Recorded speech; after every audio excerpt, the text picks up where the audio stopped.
نقتص من الأمارات لمراكز النفوس العميلة الخربة في دولة جنوب السودان. سنقتص من محمد كاكا ونحذره بأن مطار أنجمينا ومطار أمجرس هم أهداف مشروعة للقوات المسلحة السودانية. Chad responded to what Yasser al-Atta said was this: the Ministry of Foreign Affairs and Chadians abroad has taken note with deep gravity and complete serenity of the statements of Yasser al-Atta, Deputy Commander-in-Chief of the Sudanese Armed Forces, who issued explicit threats against the security and territorial integrity of our country. It should be remembered that for more than 60 years, Sudanese regimes driven by terrorism have continually deployed every possible means to destabilize Chad, our nation. They have, among other things, orchestrated rebellions and supported the Boko Haram group. Despite these incessant attacks, Chad has always chosen not to respond with violence.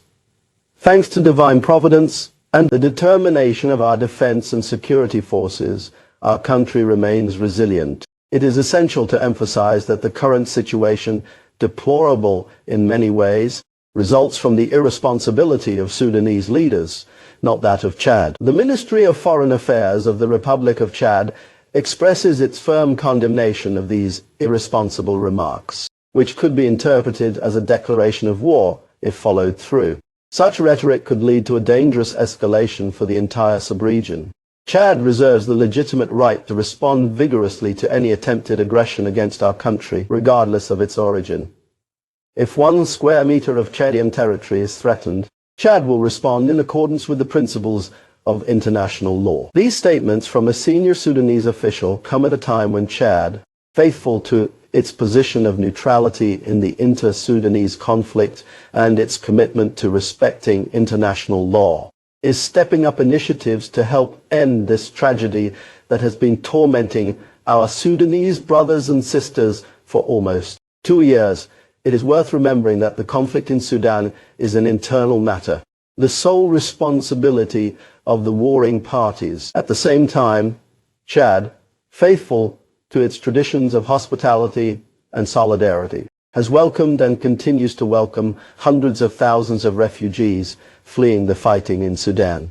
This massive humanitarian reception, which represents a considerable burden for our country, demonstrates our commitment to peace, solidarity, and stability in the region. Instead of issuing senseless threats, General al-Atta and the other actors in the Sudanese conflict must urgently focus on the urgency of an immediate cessation of hostilities and engage without delay in a constructive dialogue towards a peaceful and lasting solution. Chad resolutely reaffirms its willingness to collaborate actively with all parties wishing to contribute to a rapid return of peace in Sudan.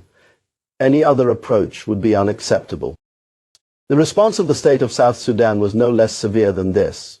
Their statement was as follows: expresses its deep concern and strong condemnation of recent public statements made by General Yasser al-Atta, Assistant Deputy Commander-in-Chief of the Sudanese Armed Forces, in which he issued threats of military aggression against the people and sovereignty of South Sudan.